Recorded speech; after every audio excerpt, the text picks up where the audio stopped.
Okay, welcome everybody. What another great full house. I think the warm weather is bringing people out, and that's nice to see.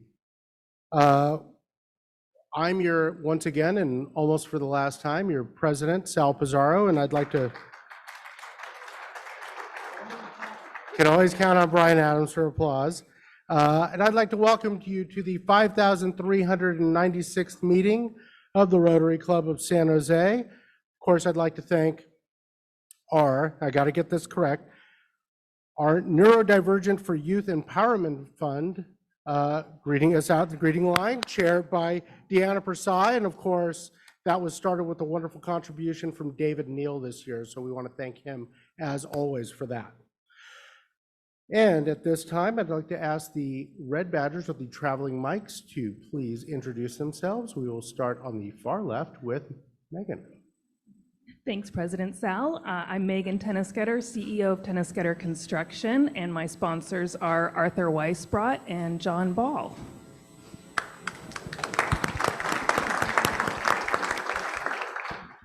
Good afternoon, President Sal. My name is Lauren Edwards. I am a family law attorney and mediator, and my president is you, but my sponsor is Ed Korea. Thank you, Lauren.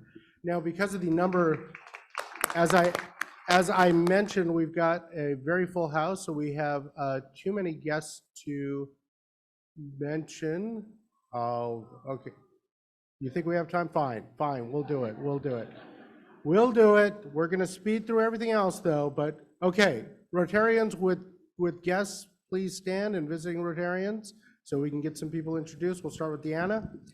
President Sal, Deanna Persai. My sponsor is Kathy Kimball, who lives in Washington now. This is Emily Francis from Special Olympics. Emily, great to have you here.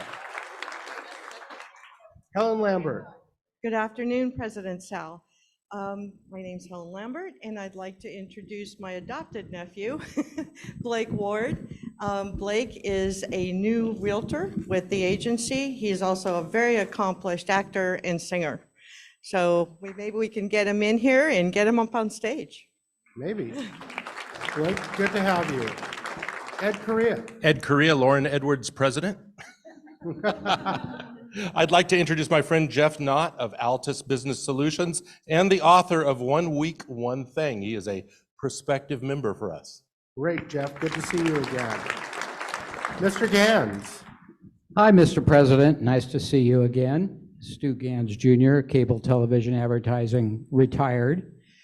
I have some special guests, and they're a former member. I'd like to introduce David Grandy and his wife Becky, visiting us from Wilmington, North Carolina. David is a Rotarian in the Wilmington, North Carolina Rotary Club with a classification of construction, roofing, commercial. Great to have you back, David and Becky. Carl Salas. Hey, President Sal. So I have to introduce someone who just showed up today. I hadn't seen him in 10 years. He used to work for us 10 years ago, Salas O'Brien, and his name is Frankie Dong. He's now with MetLife, and he wants to join. Okay, great. Welcome, Frankie. Good to have you here. President Sal, Heartland, bank lawyer. I haven't been here so long. I'm going to introduce myself. I'm a 1961 graduate of Berkeley Law. Just had my 90th birthday, and I've been a member of Rotary for 55 years. Art, it's always fantastic to have you here. Chris Burrell. Hi there, President Sal. I'd like to introduce my wife, Lori Burrell. She raises funds for KDFC, Classical Radio California, and she is here because I'm graduating today. Yes, you are. Welcome, welcome. Jason. Salutations, President Sal. I'd like to introduce James Macbeth Forbes III. He's 15 years old. He's a Scottish national who lives in Uganda, and he's visiting us for 2 weeks. Wow, that's amazing. Welcome. I hope you enjoyed the meeting. Oh my gosh. Hi, you're looking at me. Hi, President Sal. I'm so excited to introduce my dear colleague, Marnie Marr, who has a storied corporate background and now gives generously of her time to champion our students at Cristo Rey, San Jose. Welcome, Marty. Great to see you, Sylvia. Kathleen. Hello, President Sal. Kathleen Thomas, occupational therapist, retired. This is my dear friend, Monica Mendez. We went to grad school together, and she currently works as, she's changed her title on me 3 times, so sorry, early learning coach and teacher at Franklin McKinney School District. Wonderful to have you here. Richard. Hello, President Sal. Thank you. This is my guest today, my daughter, Layla. I love her like a daughter. Good afternoon, President Sal. Arthur. I have 2 guests. Both are deans at Lincoln Law School. Michelle Pacheco is the academic dean, and Jason Amezcua, who's the dean of admissions. Great. Welcome, deans. And I think we're getting a mic to Danny Bizzuto in the back.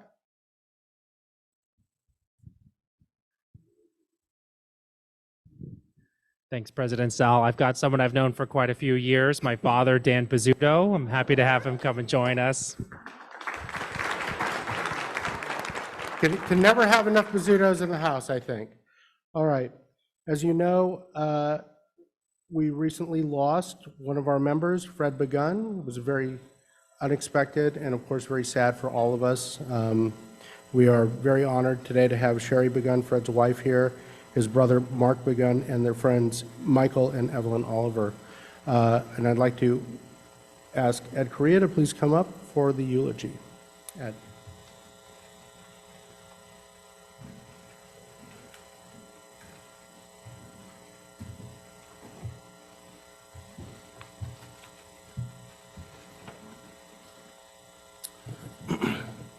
If you didn't get to spend time with Fred Begun, you really missed out.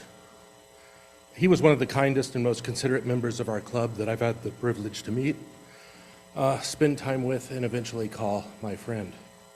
I have such fond memories of Fred and the time we spent together, and they all center around him as a person. He was witty, funny, and known to tell corny dad jokes, which he took some grief for. He was also a big food and wine lover. In truth, when Fred and Sherry would buy bottles on their trips, he always wanted to buy extra bottles just to give away to his friends. Fred loved throwing parties and wanted people to feel good and very, very welcome. When he wasn't behind the bar serving drinks to his guests, he was moving around the room, greeting everyone, and ensuring that everyone felt special. I sure did. Fred was born in San Francisco in 1962. His father passed away when Fred was only 6 months old. He had 2 older brothers, and later, after his mother remarried, he found he had another older brother. So Fred was the younger baby brother and had 3 brothers, 4, 6, and 7 years to his senior of him, and he got picked on a bit, at least until he got into high school and could defend himself. Fred loved acting in high school and performed in something like 15 plays. When Fred's school decided to put on Fiddler in the Roof, Fred felt the role of Tevye should be his. After all, as he put it, I'm fat and a Jewish kid. Yet that role went to a skinny, blonde, non-Jewish kid. So Fred was quite unhappy about that. Sorry.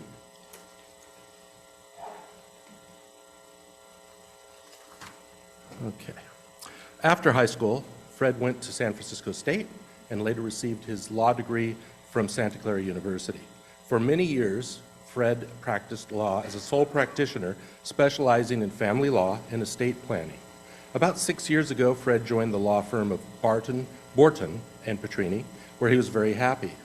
Fred always felt that his mission was to help his clients get through their legal issues and navigate the law with as little stress as possible. He wanted to help people and make things easy. After meeting the love of his life, Fred met Shari, and they married in 2009. And they spent 14 wonderful years together. Fred loved being an uncle to Shari's niece and nephew, perhaps because he didn't have to pay for college. Fred and Shari loved to have fun. They enjoyed local sports teams, the Giants, the 49ers, the Sharks, and they both loved musicals. So they were season pass holders to San Francisco Broadway. While Fred had seen nearly all 50 states, upon learning that Shari hadn't, They set out on a quest to ensure that she saw all 50 before she turned 50. Fred and Shari traveled to places like Paris, New Zealand, and Australia, and their home is decorated with mementos from around the world. They were planning their next trip to go to Israel and Egypt. They also enjoyed cruising. Relatedly, or as a side, Fred and Shari are very good at trivia, and they found that they could clean up on the shipboard trivia contests. Something I hadn't known about Fred until I was speaking to Shari. He was a sci-fi nerd, and I wish I'd gotten to have some conversations with him around that, because I am too.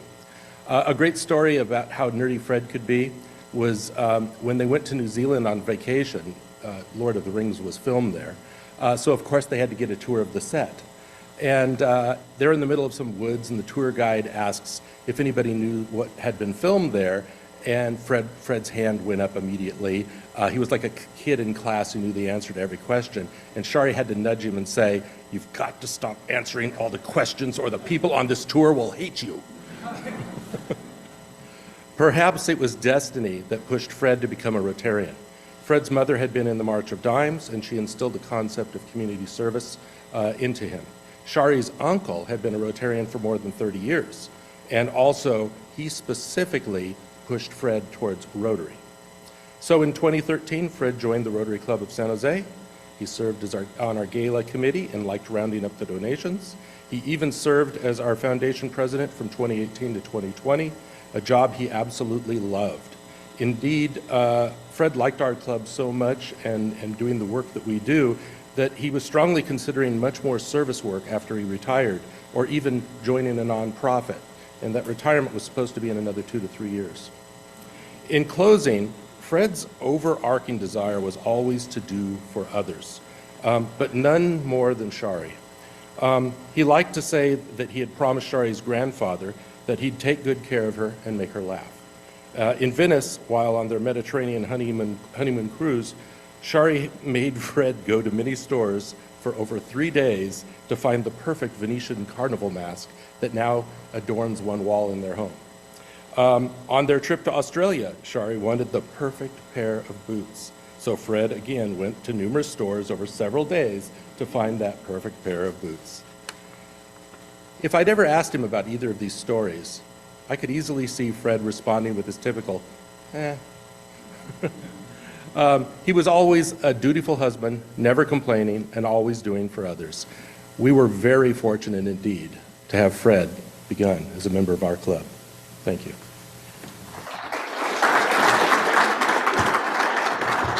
And here's on my trusty ring, and here's a hand o' mine. We'll meet again some other day, far old lang syne. Far old lang syne, my dear, far old lang syne. We'll talk a couple kindness yet, far old lang syne.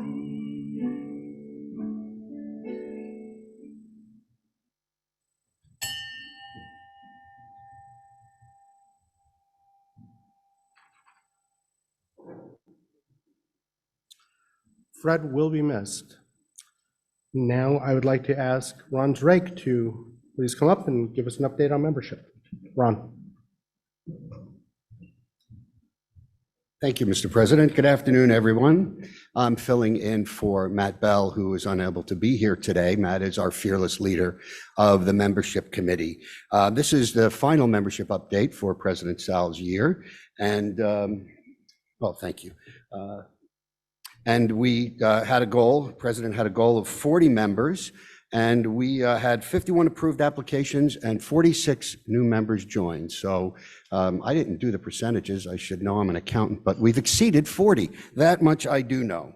The net membership for 2022-23 is 48 new members. Now, that shouldn't surprise anyone. We're such a wonderful club now that we're past the time of isolation and everybody wants to get together. I think it's great. We have a lot of folks in the room today with prospective new members. And our top recruiters this year are listed. Now, Rod Deardon Sr., where is he here today? He's not here today. Well, let's give Rod a round of applause anyway, whether he's here or not. And then, as you can see, there are other members who are other committee members and others who are great recruiters for Rotary. Here is a list of our committee members, but all of you are recruiters for Rotary. You know what a good Rotarian, the qualities of a good Rotarian. So let's finish off Sal's year strong. Let's start Karen Philbrick's year off even stronger. You don't have much time left, Sal. And continue to network and to talk to your friends and colleagues about the joy that Rotary can bring. Thank you very much. Thank you, Ron. And of course, with all these talk of new members, we've got some new member introductions to get through. I think these are the last ones of my year. So let's start off. Richard Algini, can you come up here to introduce our newest Rotarian?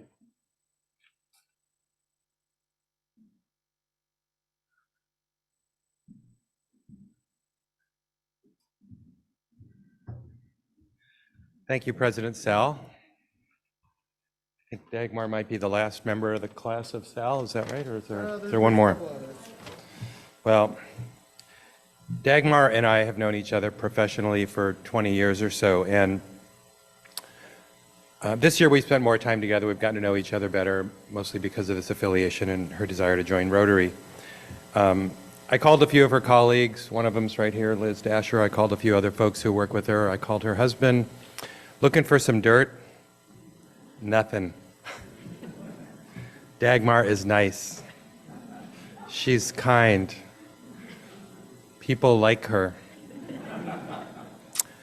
As a fellow nonprofit executive, she's the gold standard. She was a volunteer 20 plus years ago at the Alzheimer's Association, and she transitioned from volunteer to staff member. And now she's the Chief Development Officer for Northern California and Northern Nevada, responsible for some $20 million in annual fundraising. Her husband wouldn't give me any dirt, but Volker gave me some fun facts. She has a perfect memory for names and conversations, so beware.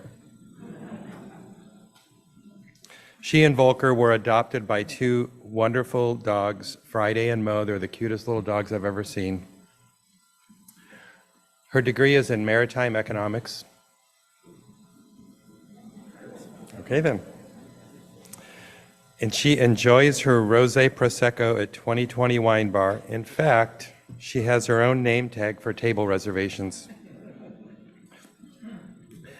Dagmar is a native of Hamburg, Germany. Some of you like Whoppers, some like Big Macs. Dagmar is my favorite hamburger.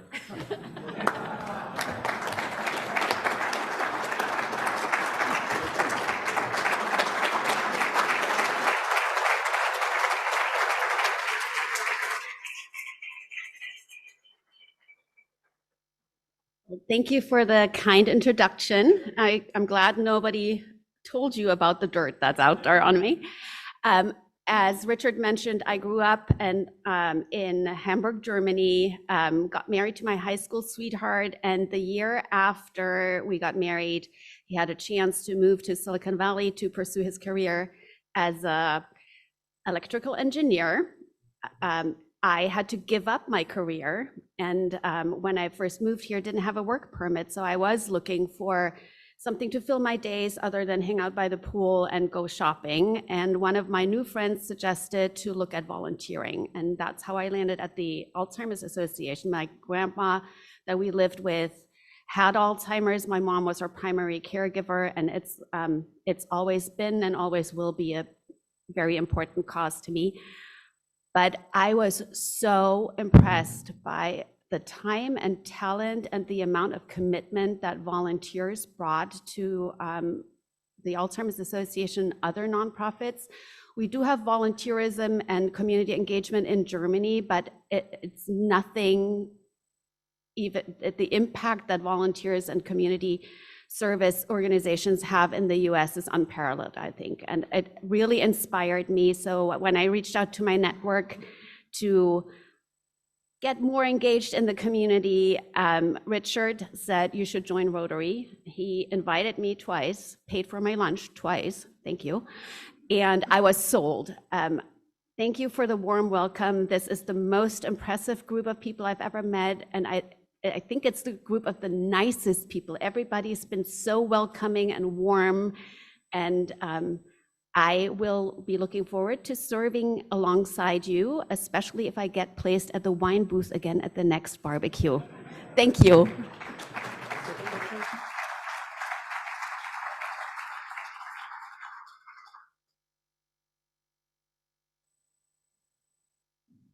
Okay, and as I asked John Ball to come up here with our newest Rotarian, here's a picture of Dagmar pouring some of that wine. But John Ball, you're up next. I don't know if Mike was serving wine or not, but.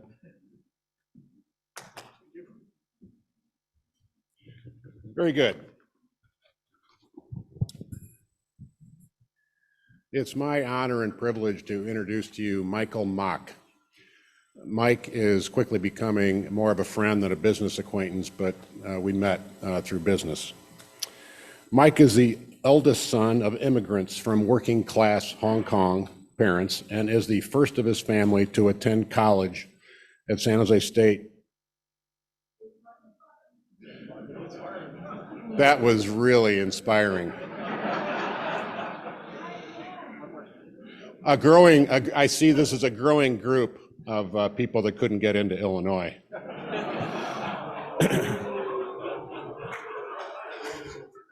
That's what you get. There you go. There you go. So let's do that again. So to attend college at San Jose State, where he majored in marketing, and that's no surprise to me.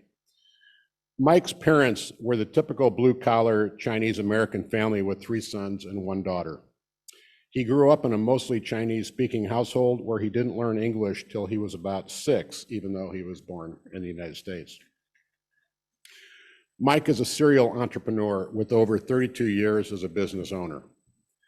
His businesses have ranged from a 100-employee tech company to a high-performance auto parts business, TPS Motorsports, and also San Jose Batting Cages, which is baseball, softball training facility in San Jose. Mike's strength is he always has been able to think outside the box for solutions, as most of his companies have been mostly self-funded, and he has been able to see opportunities where others cannot. His civil service was influenced by his father, and as an adult started with helping his children's Little League, softball, and scouting groups. Over the last 15 years, he has created events to help Bay Area communities such as the Chinatown Car Show in San Francisco and toy and food drives to donate over 20,000 toys and food packages to needy Bay Area families through charities including the Chinatown Children's Community Center, APA Support Services, the Oakland Chinese Independent Baptist Church, Silicon Valley Family Giving Tree, the Bill Wilson Center, Home First, and Santa Clara Catholic Charities. Finally, Mike is a family man, married to Kim, and he has 2 children, Nick, 22, and Allison, 17. I trust Mike. I know Mike will be a great Rotarian. He's very community-minded. And I trust him because he works on my sports car before I take it out on the track. And therefore, I have to trust him and his shop. So with that, please welcome Mike Mock.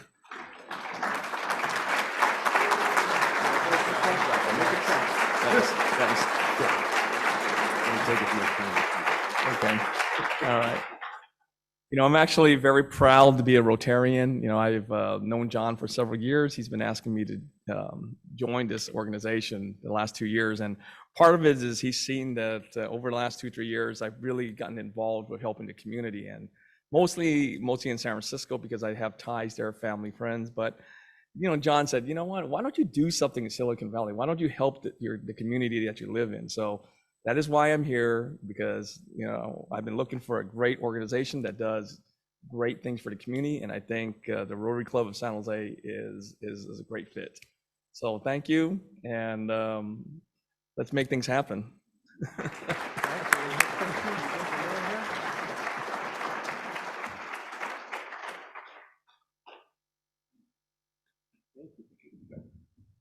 Okay, and we have some new member introductions who happened a year ago, so I'd like to ask Keeson Smith, Anna Riddell, and Chris Burrell to come up here to get their blue badges. Come on up.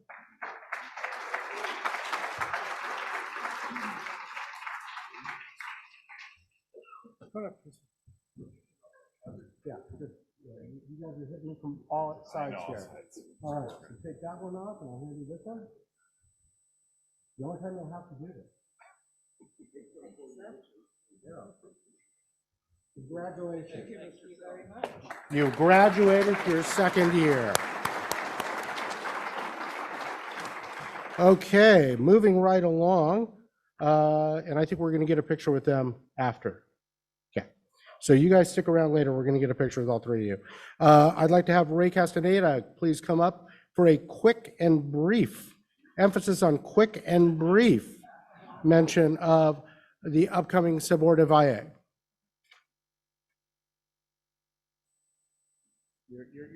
The 2 minutes I promised you was 12 minutes ago. Let's see. No, I don't think so. Go Spartans. First of all, I'd like to thank President Sal for a tremendous year. There's my bribe. Thank you. He did. That's some good stuff. Keep going. Sabor de Valle, our marketing director, forgot, and before that, it's a pleasure to see Dave and Becky. Un placer verlos. Okay. Sabor de Valle, and she was supposed to put a taste of the valley. So that's what that means. And it's a fundraiser for Rotacare, and Vincent Seri will be one of our speakers. Thank you again, Rotarians, for voting for that medical mobile unit. And we'll make 400 to 500 people aware of what's happening. We're very excited about that.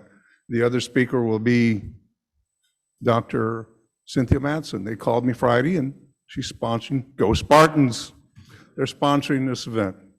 But the vintners, some of them also donated to our gala, which was, I hear, very successful. And the food is fabulous. Again, Rotacare and East Valley Family YMCA. It's the only YMCA in the East Side. Come and join us. There's some great wines. Some of you have seen the movie Bottle Shock. Gustavo will be there. His wines are fabulous. Herencia, there's 10 or 12 vintners that'll be there. Light Post from Morgan Hill. She's got some great wines. And Travieso from Campbell. The food, the music, but it's all for a great cause. Okay? Thank you, and if you can't make it, there's a donate button on our website. Snuck that one in, okay. All right, and real quickly, since we're way behind, July 7th is our golf outing. This is real golf, not mini golf like the Brian Adams Mini Masters. July 7th, this will be on the bulletin. And this Saturday at 11 a.m., we'll be cutting the ribbon on the expanded Rotary Play Garden. I'll be there representing the club, but please feel free to come out and check it out. And now, Arthur Weisbrot, if you could please introduce our speaker, who will be on Zoom.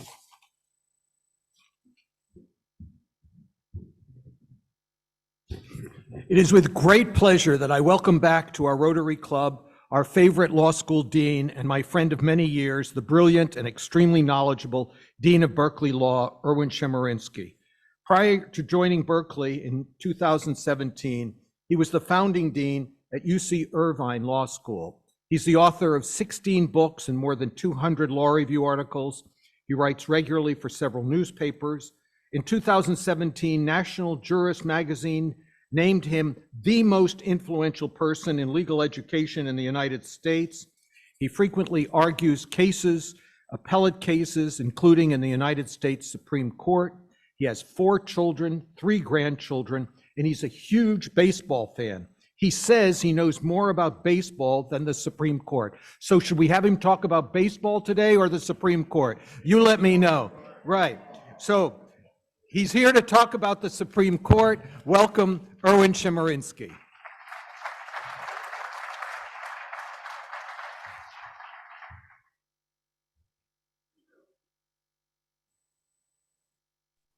Thank you for the kind introduction. Thank you for the warm welcome. I wish I could be with you in person, but I appreciate the opportunity to speak with you by Zoom. It's a momentous time in the United States Supreme Court. I thought I would talk about 3 things. First, how did we get to where we are now? Second, what happened at the end of last June? And third, what I really want to talk about, what's likely to happen in the last 9 days of this June? How do we get to the current court? It's a court with 6 conservative justices, all appointed by Republican presidents, and 3 liberal justices, all appointed by Democratic presidents. That's unique in American history. Until recently, we had liberal justices appointed by Republican presidents. Think here of John Paul Stevens or David Souter. We've had conservative justices appointed by Democratic presidents. Think of Byron White, or before that, Felix Frankfurter. I think it heightens the perception of a very politicized court that all the conservatives were appointed Republican presidents and all the liberals by Democratic presidents. Between 1960 and 2020, we had 32 years with a Republican president and 28 years with a Democratic president. Almost even. In fact, in 2024, it'll be 32 and 32 since 1960. Between 1960 and 2020, Republican presidents picked 15 justices and Democratic presidents picked only 8 justices, a difference of almost 2 to 1. But to put it to you another way, President Donald Trump picked 3 justices in his 4 years in the White House. The prior 3 Democratic presidents, Jimmy Carter, Bill Clinton, and Barack Obama, served combined 20 years in the White House. But in those 2 decades, they picked only 4 justices. The result, as I said, as we all know, is a court with 6 conservatives and 3 liberals. It is the most conservative court there's been since the 1930s. Last year, when the justices finished what was known as October term 2021, the New York Times headline was that it was the most conservative term by its measure since 1931. So that brings me to the second part of remarks. What happened? I want to talk about 9 days at the end of June 2022, from June 21st, 2022, a Tuesday, to June 30th, 2022, a Thursday. On June 21st, the Supreme Court decided Carson versus Macon. There are parts of Maine that are too rural to support local public school systems. So in those areas, Maine will pay parents to be able to send their children to private school. About 5,000 children a year in Maine benefit from this program. The only restriction is that the money had to be used for secular, it couldn't be used for religious private schools. The Supreme Court declared that unconstitutional in a 6-3 ruling. The court said whenever the government provides aid for secular private schools, it has to provide the money for religious schools as well. This is a tremendous expansion in the government subsidy for religious institutions. 2 days later, on Thursday, June 23rd, the Supreme Court decided New York State Rifle and Pistol Association versus Bruin. It involved a New York law initially adopted in 1907 that said that a person can have guns in public only if the individual has a permit for them. To get a permit requires showing a safety need. The Supreme Court, in a 6-3 decision, declared this unconstitutional. For the first time, the court said there is a right to have guns outside the home, including concealed weapons. The court went even further, though. It said the only regulation of guns that should be allowed, those that were historically permitted, meaning 1791, when the Second Amendment was adopted. So since then, federal courts have struck down a law that prohibits the sale or even possession of ghost guns, guns without serial numbers, saying there weren't such laws in 1791. A federal court of appeals struck down a federal law that said people under restraining order in a domestic violence case can't have guns. The court said there was no such law in 1791.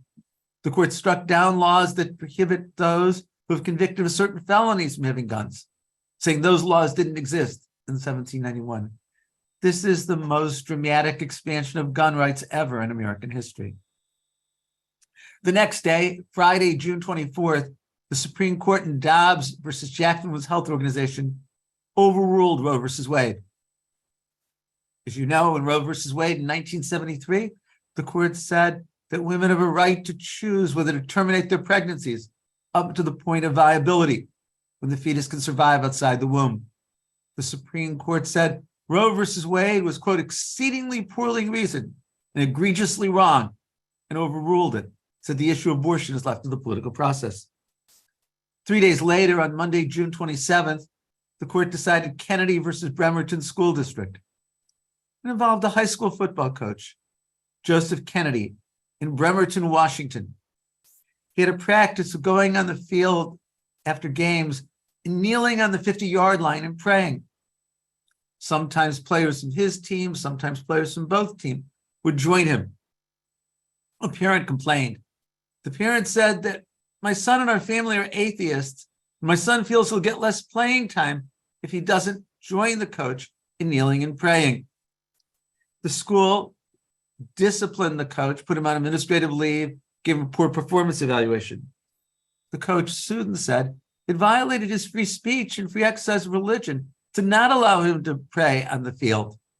And the Supreme Court 6-3 ruled in favor of the coach, opening the door to prayer in public schools in a way that's been closed since the early 1960s. Finally, on Thursday, June 30th, the court decided West Virginia versus Environmental Protection Agency. It involved whether the Environmental Protection Agency could regulate greenhouse gas emissions from coal-fired power plants. This is a major source of the pollution that's leading to climate change. The Supreme Court ruled 6-3 that the EPA lacked this authority. The court said Congress wasn't sufficiently specific in giving direction that the EPA had this power. All of these decisions were conservative in outcome. All were 6-3 in result. All moved the law very far to the right. You may applaud these results or decry these results, but no one can dispute their importance. Well, what about the next 9 days? The court will release opinions tomorrow morning at 10 a.m. Eastern Time. It is likely the court will release opinions on several days next week. There's about 15 cases left to decide. What should we expect? Well, one thing we should expect is the likely end of affirmative action by colleges and universities. There are two cases, Students for Fair Admission versus Harvard College and Students for Fair Admission versus University of North Carolina. They involve whether the Supreme Court should overrule precedents that have allowed college universities to engage in affirmative action. In cases in 1978, 2003, and 2016, the court said that college universities have a compelling interest in a diverse student body. College universities may use race as one factor in admission decisions to benefit minorities and enhance diversity. But now the composition of the Supreme Court has changed. The three dissenters from the 2016 decision, Chief Justice Roberts, Justice Thomas, and Alito remain, and they've been joined by three conservatives, Neil Gorsuch, Brett Kavanaugh, and Amy Coney Barrett. I don't think there's anyone, liberal or conservative, who has doubts about what the Supreme Court is going to do, and how likely it is that the Supreme Court is going to overrule those earlier cases and say that college universities cannot engage in affirmative action. Second thing we should see in the next 9 days is the Supreme Court saying there's a First Amendment right to discriminate in violation of state anti-discrimination laws. The case is 303 Creative versus Salinas. It involves a Colorado law that prohibits business establishments from discriminating on the basis of race, sex, religion, sexual orientation. A woman in Colorado, Lori Smith, has a business where she designs websites. She wants to expand it to design websites for weddings, but she doesn't want to do this for same-sex weddings. She brought a lawsuit arguing that to force her to design websites for same-sex weddings, if she's designing websites for weddings at all, violates her free speech and her free exercise of religion. The lower courts ruled against Lori Smith. The lower court said that the state has a compelling interest in stopping discrimination based on sexual orientation, but it's expected that the Supreme Court is going to reverse and say that it violates her free speech rights to force her to design websites for same-sex couples. The implications of this are potentially enormous. There's always a tension between liberty and equality. Any law that prohibits discrimination, by definition, limits the freedom to discriminate. Our society has made the choice for well over a half century that stopping discrimination is more important than protecting the freedom to discriminate. But once the court says that there's a First Amendment right to be exempt from anti-discrimination laws, how will that be cabined? What of the landlord who says it violates my religious beliefs to rent property to an interracial couple? What of the employer who says violates my religious beliefs to have men and women in the same workplace, so I'm not going to hire women? Case is going to be enormously important. Third, I predict that the Supreme Court's going to say that President Biden lacks the authority to provide for student loan forgiveness. There are a couple of cases, Biden versus Nebraska, Secretary of Education versus Brown, that involve President Biden using authority under a federal statute to say that many borrowers would have $20,000 of federal student loans excused. There's a federal statute that says that the Secretary of Education can do this and can, the exact words here are to excuse or modify student loans. The question is, does President Biden have this authority? And I think that it's likely that the Supreme Court's going to say that President Biden doesn't have the authority, which is going to certainly have a significant impact on people. Finally, in terms of what to expect in the next 9 days, there's a very important case out of North Carolina, and it's unclear what the court's going to do with regard to it. I don't have a prediction. It involves the so-called independent state legislature theory. The case is Moore versus Harper. What's involved here is the North Carolina Supreme Court found that partisan gerrymandering of North Carolina's congressional delegation violated the North Carolina state constitution. Let me make this more specific. North Carolina is basically a purple state.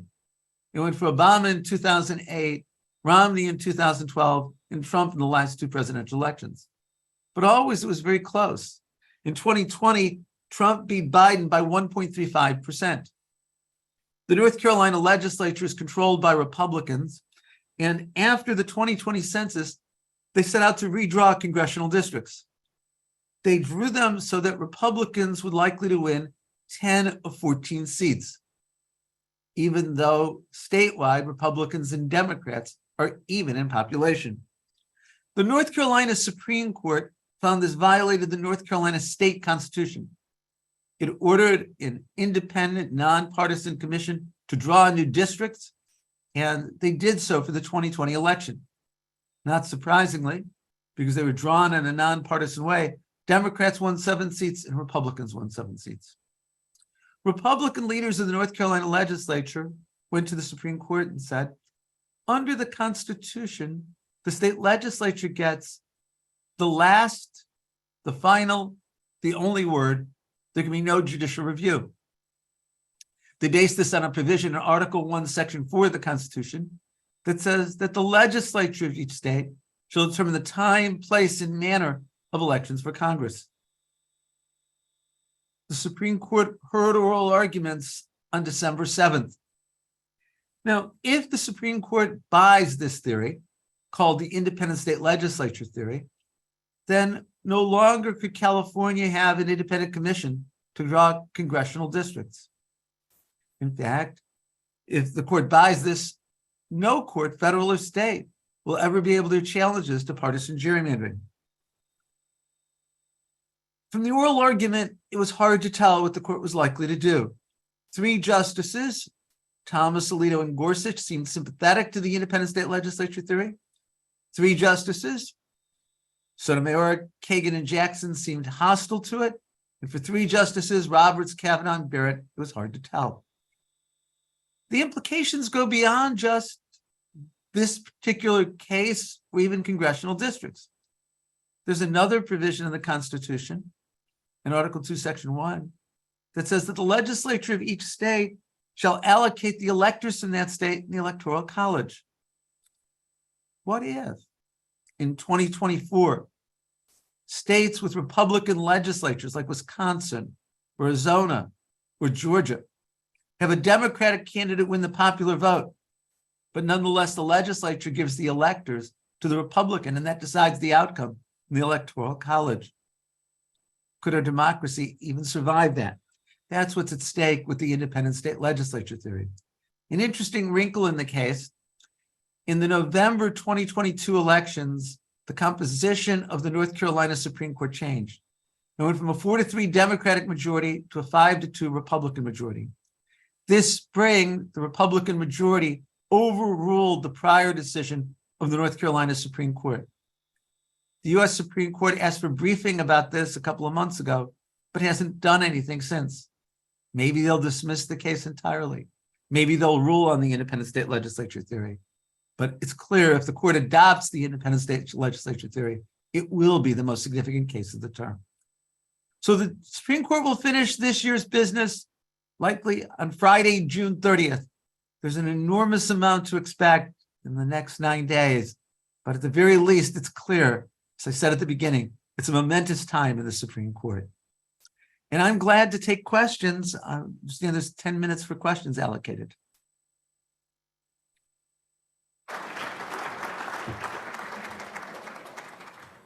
Thank you, Dean. We'll give you 10 minutes for questions. And of course, if anyone needs to leave at 1:15, please feel free to do so. And know that thanks to past President Jay Ross, we do have chocolate chip cookies out in the lobby as you leave. That should not be an encouragement for you to leave right now, though. All right, first question, Steve Ellenberg. Dean Chemerinsky, this is Steve Ellenberg. I'm an attorney, and I think we ought to have attorneys and law professors and law deans all 50 weeks that we have Rotary. Go Spartans. Dean, I'm very interested to hear from your perspective what effect the decision you predict, the outcome you predict in the Harvard case will have on admissions at Berkeley Law and at my proud undergraduate institution, University of California, Berkeley. I'll give the conclusion and then I'll explain. It will have no effect on University of California, Berkeley for undergraduate admissions or law school admissions. It will have an enormous effect on private schools in the state of California and an enormous effect on colleges and universities across the country. Why is that? In 1996, California voters passed an initiative, Proposition 209, that says that the state and all of its subparts cannot discriminate or give preference based on race or sex in education, contracting, or employment. California has had to deal with the end of affirmative action for the last 27 years. And so what the Supreme Court does in ending affirmative action won't change how UC Berkeley has been able to do admissions. But it'll make a huge difference for Stanford or for USC or for college universities throughout the country. Prop 209 had a devastating effect on diversity at Berkeley, at UCLA, and at other state schools. The number of Black and Latinx freshmen fell by 50%. Now, It took UCLA 19 years from 1996 to 2015 to get back to its pre-1996 levels of diversity. It takes concerted effort, trial and error, and much time. And I think that's what we're going to see across the country. Okay, next question, Mike Bohr. Thank you. This is very enlightening. Based on everything that you're talking about, there's been a lot of talk about expanding the Supreme Court. One, how do you feel about that? Two, what is the likelihood of it happening? And three, are the Giants just on a hot streak, or are they for real this year? I'll start with the last question. The Giants won 107 games year before last. They just swept a weekend series from the Dodgers. I think that would show that they're for real.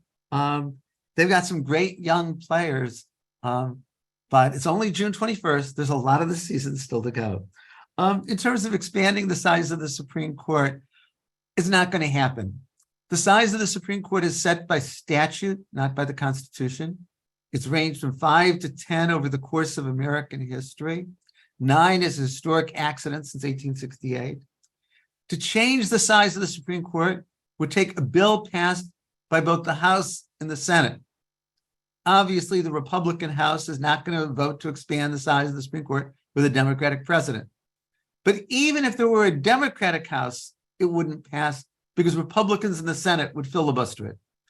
Now, we can talk about the arguments for and against it.